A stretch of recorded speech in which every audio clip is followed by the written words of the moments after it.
Hi there, everyone. Thank you so much for your patience today while I was getting everything set up.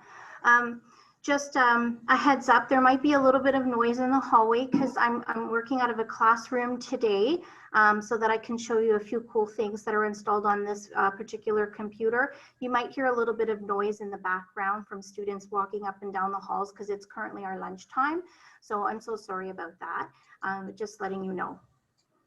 Thank you for your patience. Good afternoon. Today we'll be exploring differentiated feedback, assessment, and evaluation as it relates to the support of the student with an LD or ADHD. So my name is Wendy Farkas. I'm one of 3 resource services staff at Trillium Demonstration School. I'm an Ontario certified teacher and am seconded to the Provincial Schools branch from the Waterloo Region District School Board. My role is to help educators and school boards across Ontario who are seeking support for their students with severe learning disabilities and ADHD. I'm a huge fan of project-based learning, hands-on learning, and educational technology in the classroom. I've worked with exceptional and struggling students throughout the entire duration of my career, as I've taught technological education for many years and later moved into a more focused special education role. I'm joined today by my colleague, Shannon Scullion, who is also in resource services, and she'll be helping me navigate the communication and the chat room today. Please say hi, Shannon. Good afternoon, everyone. Welcome. I am just going to, I'm going to turn off my video feed for the remainder of the presentation so that I can navigate all of the tech in the background, but I'll turn it back on later when we get to the question answer period.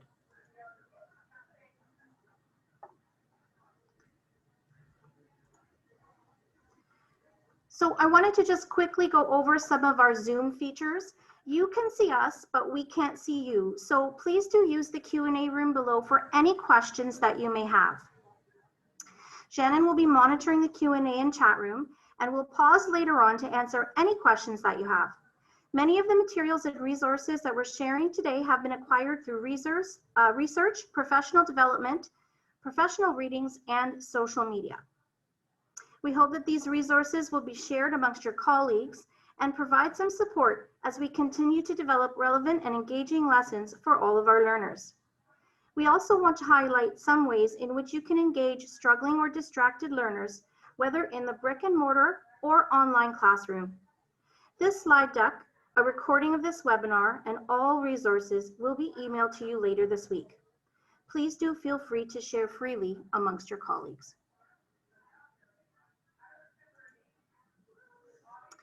This is an interactive slide deck designed to offer choice to an intended audience. Clicking on each thumbnail will bring us directly to supporting materials for that topic.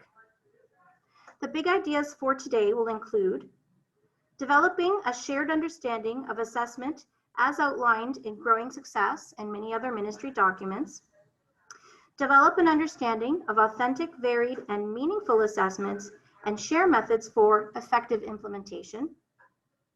And also we'll explore some websites and apps that support differentiated assessment for the LD learner. This slide deck and templates like it can be found on such sites as Slidesmania and Slides Carnival. So I've hyperlinked those 2 resources for you there. Interactive presentations are more engaging and provide stimulation for the distracted learner. You can also check in on students by making them part of your presentation. Students can be called upon to choose topics and navigate through the day's learning. So let's say I were to call on a student right now and say, "Student, could you please choose the first slide?" So my student chooses differentiating. Differentiated instruction and universal design for learning are identified in the Learning for All document as 3 effective instructional strategies. We've shown you this image before. In the first frame, we have equality. Everyone gets the same thing. In the second frame, the support has been differentiated. Each person gets what they need. But in the third frame, we take it a step further and remove the barrier from the start. This represents universal design for learning. These two approaches are important for effective teaching and learning, and they support the creation of inclusive classroom environments. This is an ongoing cycle, which will vary from student to student and topic by topic. Teachers should be flexible and adjust their instruction and assessment practices based on student need and circumstances. This presentation is actually a continuation of our last presentation on differentiated instruction through distance learning. Today's presentation will focus on assessment and evaluation with the student with a learning difference in mind. We will demonstrate effective assessment practices through various engaging and interactive online tools. When assessing students with learning difficulties, one must use multiple means and provide a variety of ways in which to demonstrate understanding of content in order to level the playing field. This includes triangulation of assessment and interaction with learning material. So now I'm just going to return to my home screen. And I would call on my next student who would like to see assessment and evaluation. Students with learning differences have average to above average cognitive abilities, but they often struggle to show what they know unless given varied output opportunities to demonstrate their learning. Asking students with learning disabilities to demonstrate knowledge through traditional written output will not reflect their level of understanding and ability. Be flexible and deliberate when planning assessment, and only assess what is necessary. Today, we will highlight Google Slides, Jamboard, Mentimeter, and Screencastify. As you can see on the table in front of you, these tools will enable you to gather evidence of student learning in multiple ways.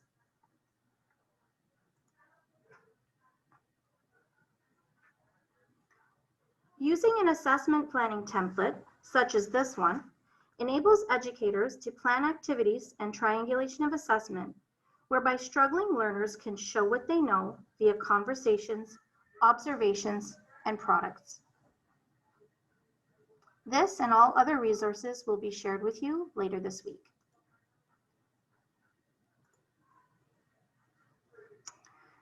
Next, we'll go over to assessment tools. Remote learning and hybrid learning models bring on new challenges in the classroom.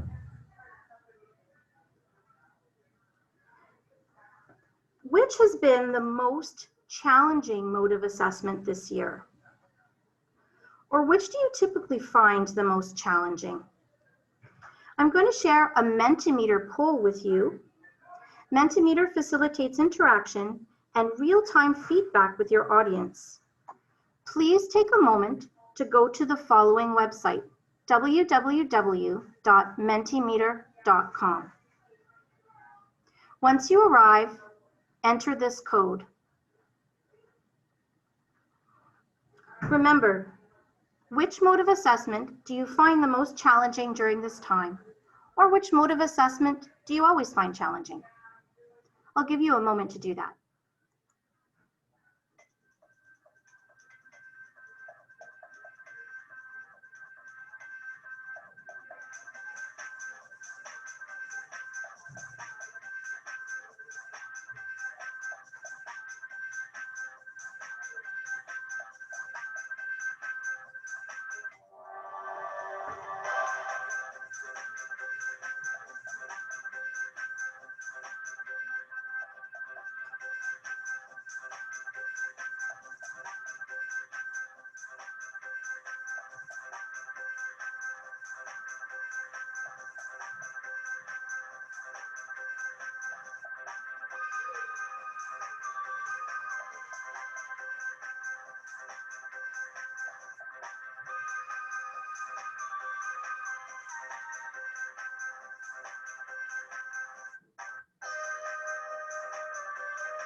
Great.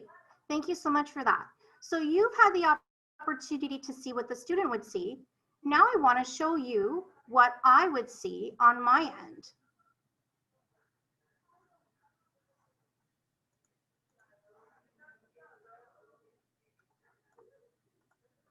So I'm going to go to mentimeter.com and I'll log in to show you. The neat thing is that it's synchronous with Google, so I can just log in directly with my Google account. And I've previously logged in, so I've saved my password. And so here is the presentation or the survey that we just completed together. So the neat thing about Mentimeter is you can see now that it's compiled all of the responses and it's broken them down by percentages. So a really great visual to show your students as well. And Mentimeter can do a variety of response output modes. So you can use a pie chart like this one. You can break it down by percentages. You could use a graph. There are even word clouds that you can do in Mentimeter. Really great tool for engaging students, but showing them the visual of the response.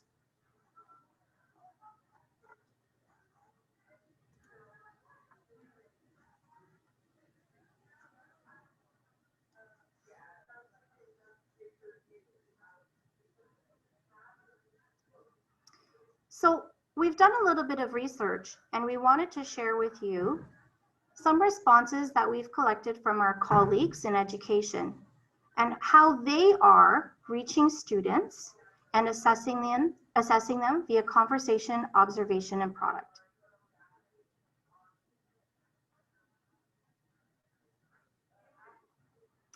So for observations, we're finding in this online environment that we're having to draw on a lot of tech tools.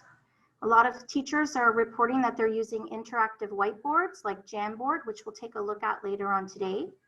Also Kami, which is a really great Chrome extension and text annotation tool. Even Google Draw can become an interactive Jamboard. I know sometimes we're limited by the products that our boards are allowing us to use. So most of us are sticking to the G Suite. And if for some reason you don't have access to Jamboard, it used to not be part of the G Suite package, but I believe it is now. You can also use Google Draw and share it with students and still use it to collaborate. Some teachers have reported that they're even marking observations from parents. For recording conversations with students, try using your actual Google Classroom stream. You can get conversations going right on the Google Classroom between you and the student or from student to student. And also you can entertain conversations through the comments section when you're marking assignments and providing feedback on those assessments. Conversations back and forth through comments provide a documented piece that you can use in reporting. Some teachers are also using audio recordings. This is going to be especially important for students with learning difficulties because they may be low readers. So having them create a quick audio clip and sharing it with you and sharing audio clips back and forth are a great way of having conversations as well, rather than relying on the use of text.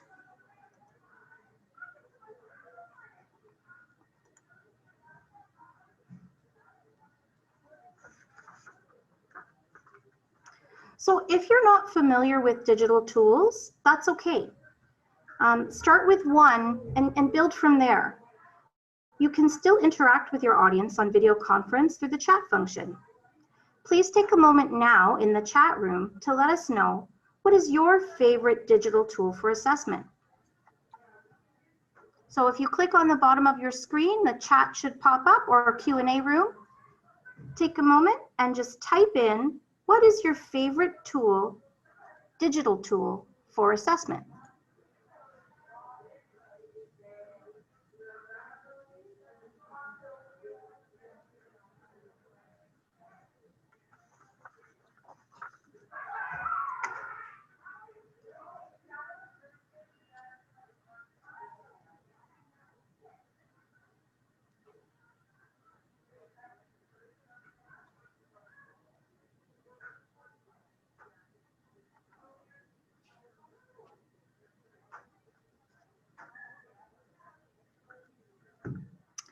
Okay, we'll just give you about 30 more seconds to type your answers in. You can enter as many answers as you like. This is a really simple way to engage with your students and your audience.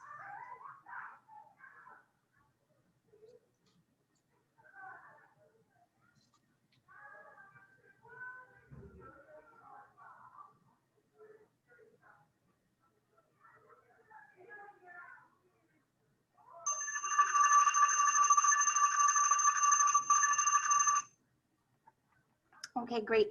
Let's take a look at the chat room and see if we have any responses. So we have Faye, who said still using paper and pencil or writing anecdotal notes on a Google Doc. So would like to try something more. That's great. You've definitely come to the right place. We're going to show you lots of neat tools today. Are there any other comments in the chat room, Shannon? Yes, there are. We have people using Google Forms, Screencastify, and Google Meets. So 3 comments. Thank you, everyone. Okay, great. Now we're going to talk a little bit about Google Forms today. Oh, sorry about that, guys. Let me get rid of that. We're going to talk a little bit about Google Forms today, actually, as well as Screencastify. Okay, so I'm going to head back to my home screen. And now we're going to talk a bit about feedback. Ongoing and continuous feedback is essential for all students throughout the instruction and assessment process. Make sure to provide regular check-ins even during asynchronous time. Students with learning disabilities and ADHD are easily sidetracked during independent time. You can teach your students how to manage their time using online timers and apps such as FocusMe. FocusMe is a Chrome extension modeled after the Pomodoro method of time management. I'm going to take a second now and demonstrate to you. I've pre-installed the FocusMe Chrome extension. You can see it right up here on the top right of my screen. It's a little green square with a clock in the center of it. So once it's installed, really neat tool, and I actually use it all the time for my own purposes and encourage my students to do so as well. So we just click on it once it's installed to enable it. And then there are a couple of things here. So we can choose how long our time is going to be, our focus time. If you've ever used the Pomodoro method in the past, a typical or a usual chunk of time recommended is about 25 minutes. It will depend on your student and their age and how long they're able to focus for. But you can customize this. You can make it as little as, say, 10 minutes at a time. So once you set your focus time, you can then also set your break time. Okay? So I've set my focus time. So I'll set my break time for 5 minutes. If I'm working up to it slowly, I can ask a student to focus and concentrate on their work for 10 minutes without getting distracted. After 10 minutes, another countdown will start and they'll be allowed a 5-minute break time. This is the really neat part of FocusMe. I'm just going to click on this little arrow over here to the right. So here I can actually add websites in here, and I can block myself or restrict myself from accessing websites. So let's say I have a problem going on Facebook too much. I go on Facebook all the time. So I'm going to go in and I'm going to type facebook.com, and I'm just going to make sure that my web blocker is on. And then when I'm ready, I'm going to click the start button. So you can see that my countdown starts, and after the 10 minutes is up, I'll be allowed break time. But let's say I want to kind of cheat a little bit. My teacher's not paying attention. They can't tell I'm online anyway. I'm going to try and go on Facebook. So here we go. Let's see what happens. And it's blocked. So I can't go on Facebook right now. We're just going to stop that. So FocusMe is an excellent tool for timing and web blocking, but it also gives you the opportunity to teach your students about self-regulation and hold them accountable for the choices that they're making as well. To encourage understanding of success criteria, ask students to help you set expectations. This requires the student to perform a think aloud, whereby the student is repeating instructions back to you, but also taking that information and applying it in an authentic way. This provides a rich learning experience and encourages collaboration and design thinking principles. Employers are looking for those transferable skills, and this is a great way to encourage the development of 21st century competencies.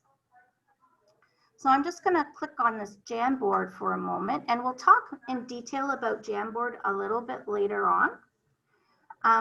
But here, what I've done is I've created a Jamboard with my students, and it was in preparation for a math assignment.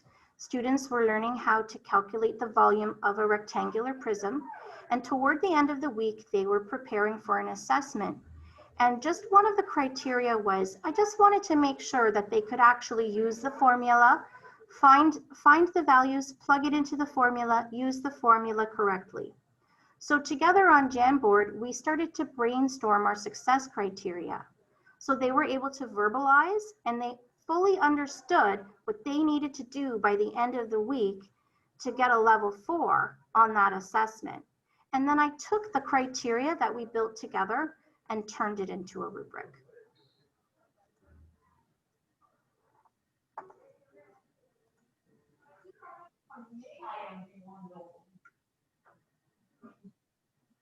So now we're going to get to the good part, and I'm going to try to demonstrate as many tools as I can. Let's go take a look at my virtual classroom. Welcome to my virtual classroom. This was created on Google Slides. Struggling and distracted learners will appreciate this because it is more visual than a typical Google Classroom setup. Important materials and concepts can all be front-loaded for students who need visual cueing and support. I've even added some fun items to my desk. Can you see them?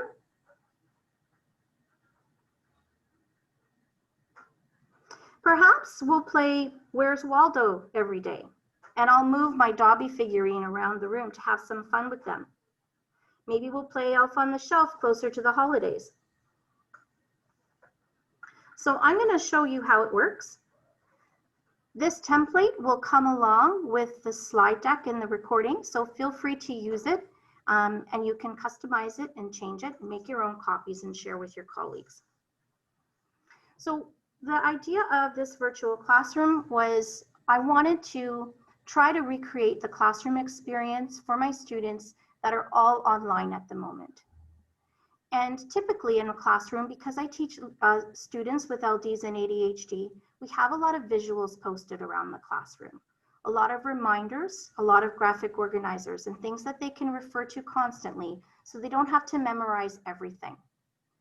So to create it and make it look like a Google Classroom, I added some of these aesthetics like the floor and my Bitmoji and the cool little things that we're going to move around.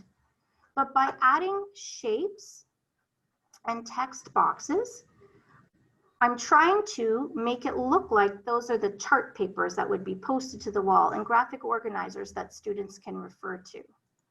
We can even create a little whiteboard with the date and set the goals for today, just like you would in your normal classroom environment. So at the start of our day, we begin with O Canada and a very brief meditation. The meditation helps our students to get focused and ready for learning. The neat thing too about embedding videos, YouTube videos into Google Slides, and the reason I do it this way is because by embedding the videos into Google Slides, you can eliminate those pesky ads that normally pop up when you go onto YouTube, and you can even customize how much of the video you want to show. So if the video is too long, you can kind of clip it at the end. If there's a bunch of stuff in the beginning that you don't really want to see, you can cut that part out as well.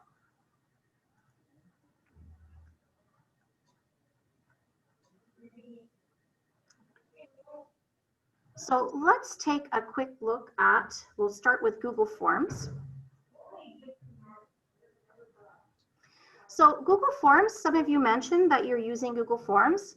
Google Forms is great, and they're not just for surveys, and that's a very common use for them. But in Google Forms, you can actually create quizzes. And a lot of us know that, but what some of us don't know is that you can embed feedback right into the quiz.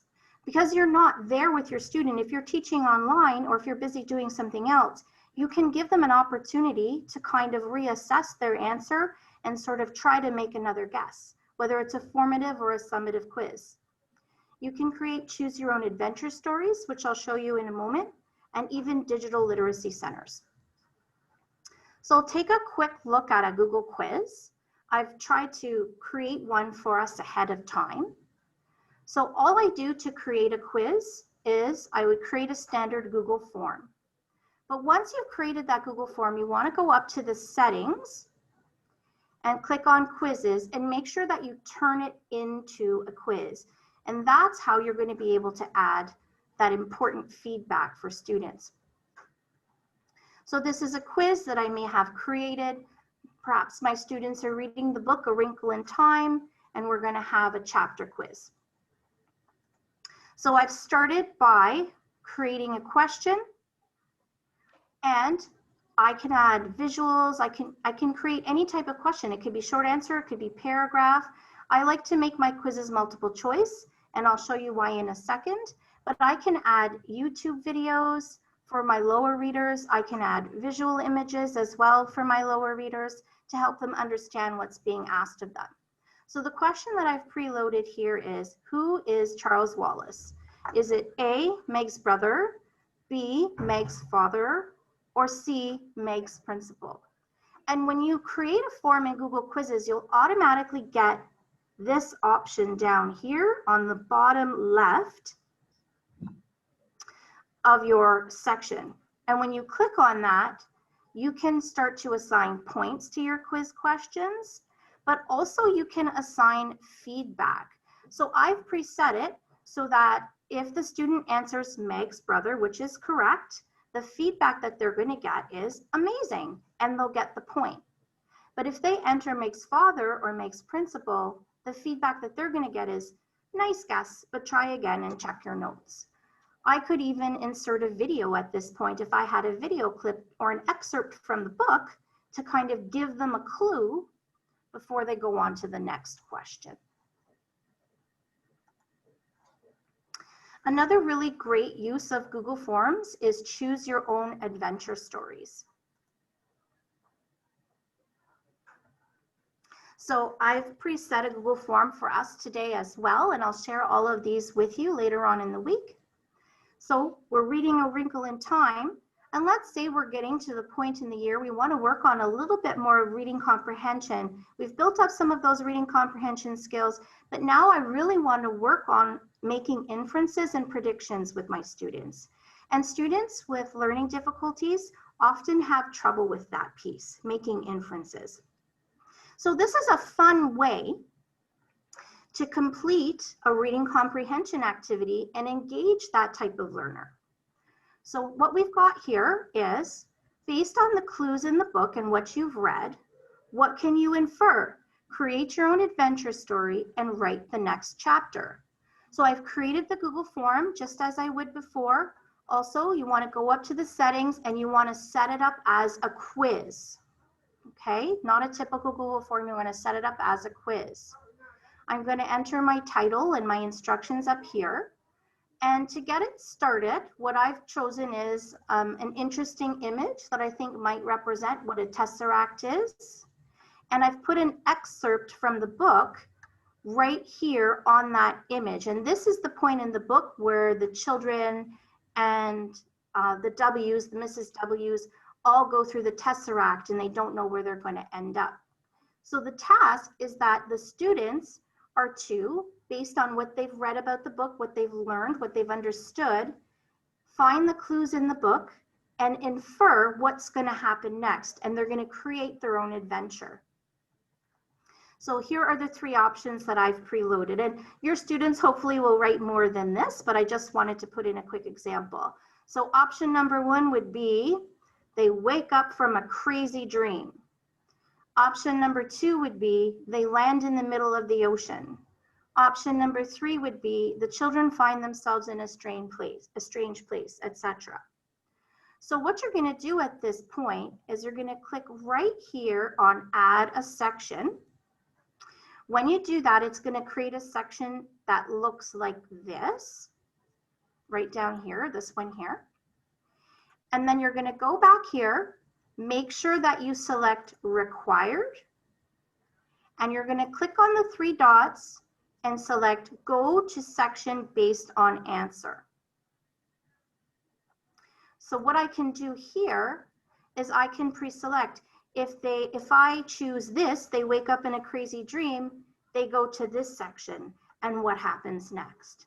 If I choose the middle option, I can create another section and what happens next. So you can create a choose your own adventure type story for your students, but if you want to work on some creative writing and make, reading comprehension a little bit more engaging for your LD learners, you can get them to create their own adventure stories as well.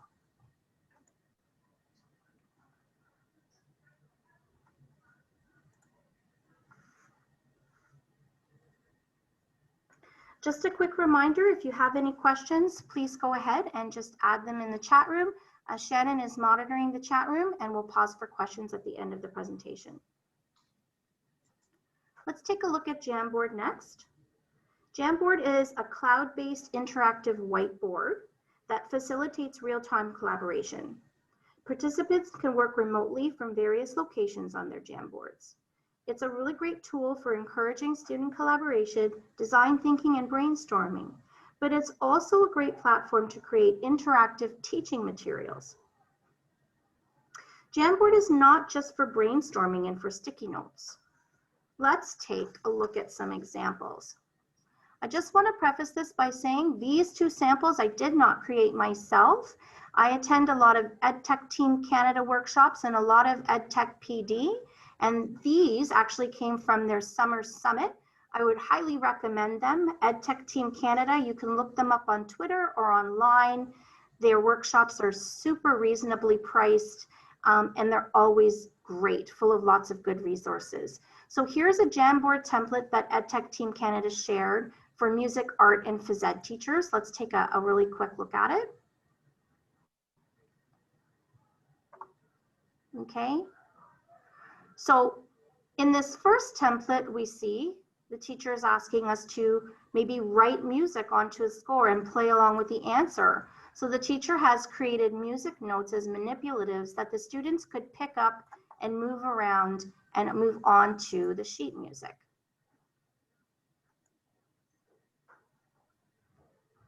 In this Jamboard, teacher has created an art activity. Imagine that you're going on your own adventure. Draw your own adventure. And so Jamboard has all of these neat tools along the side. And it's even better than it used to be because it didn't have all of these tools before. I'll take a moment to go over it now. So the pen tool allows you to choose the style of pen and the color that you would like to write with or draw with. There's an eraser tool. So if I don't like what I just did, I click on my eraser and I can just get rid of that.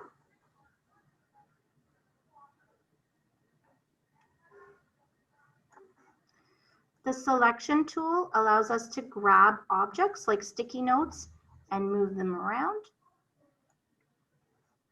The sticky note tool, which is one of the most common tools that we use on Jamboard, you can choose the color of sticky note, write your message on it. And this is really good for brainstorming collaboratively, like we did earlier when we were building success criteria. You can click and drag the sticky notes and move them around. You can edit them and duplicate them. You can delete them. You can order them. So if you're brainstorming with your kids and there's like 50 sticky notes on your Jamboard, you can go in and you can arrange them like you would a collage so that you can see everything. You can even change the orientation to add some visual interest. So, you can add images. This is how we're creating a lot of the backgrounds. So you can either do a Google image search and find an image that you would like to insert. You can upload something from your Google Drive, or you can upload something from your computer. This one is new. You can now insert shapes. So circles, squares, you name it, arrows. You can create graphic organizers, flow charts, brainstorm the writing process on Jamboard, you name it. And also new to Jamboard is adding text boxes. Before it was only sticky notes that you could add text to, but now you can add text boxes and you can customize the font a little bit too. You can change the size, the color, and the orientation of it just a little bit. And for presentation purposes, if you want your student to present their sticky note later on, or their Jamboard later on, they can click on the laser pointer, and as they're presenting, they're pointing through their presentation. Here's another one. You can add GIFs to Jamboard. You can't add videos though. You could add a video link, like you could do a hyperlink and the student would click on it, but it would take them to YouTube or another site wherever the video is being run from. But you can add animated images and GIFs. So imagine a gym teacher wanting their students to describe the technique that we're seeing in this GIF.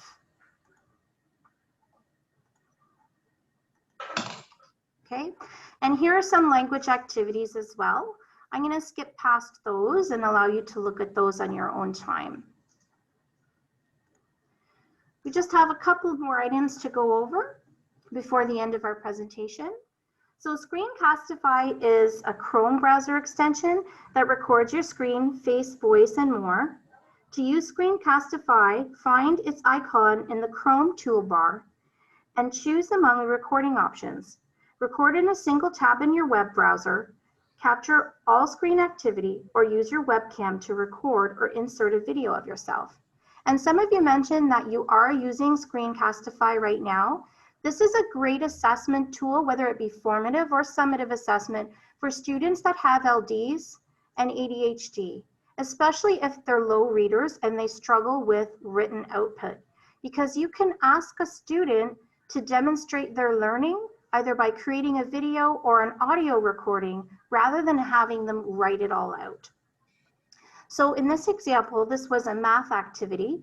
Going back to the one we chatted about earlier on the Jamboard, students had to calculate the volume of a rectangular prism and then create a video on Screencastify to explain their answer.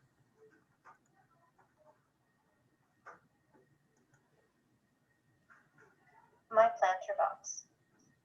I plan to build a large planter box for my balcony. The length will be 3 feet. The width will be 1.5 feet. And the height will be 1 foot. Volume equals 3 times 1.5 times 1.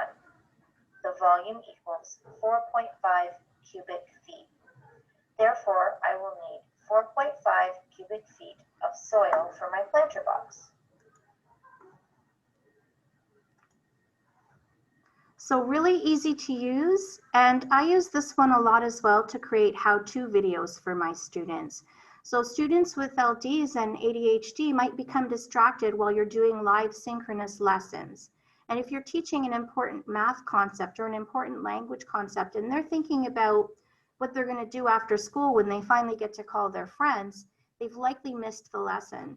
So pre-recording your lessons, even if you're just screencasting your slideshows, you don't have to record yourself, you can just screencast your screen, allows the student to then go back and watch it over and over again. They can watch it as many times as they need to until they solidify that concept and they understand what's required of them.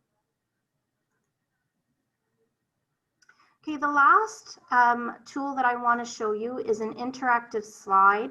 So this was created on Google Slides. Google Slides is really popular right now, and it's being used to create choice boards and interactive slides. Some boards may have the Pear Deck add-on as well, which makes it a little bit easier. But in this sample, what we've done is we've just downloaded an image of a chalkboard and then uploaded it as a background on our Google slide. And then just working through a little bit of pre-algebra with our younger kids, teaching them about collecting like terms. So we're teaching them that A are apples and O are oranges, and giving them a few equations to try after we've taught the lesson. Students can actually click and drag the items to move them around and demonstrate the equation. So I'll exit presentation mode so that you can see that. When I'm out of presentation mode, I can click and drag and I can move my apples around. So 2A plus A, 3O, and then I'm going to put my A and my O back. And I've demonstrated visually that I understand how to collect like terms. This is also really beneficial formative activity for students with learning difficulties. There's a lot of language in math, and sometimes they're working so hard to decode and understand what you're asking them to do that maybe they've kind of forgotten along the way and they can't hold all of those steps. So allowing them to demonstrate their math visually is allowing them to show you what they know, but just in a different way.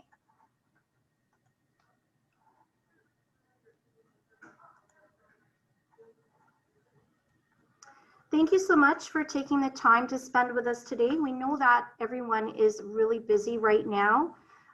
We have recorded this session, so if you know someone who signed up and they weren't able to join us or they had to leave early today, we will send out a copy of the slide deck, all of the resources, as well as a recording of today's webinar for you. Just wanted to leave you with my email address, wendy.farkas@ontario.ca. Please feel free to email me anytime should you have any questions, and also consider signing up for more webinars.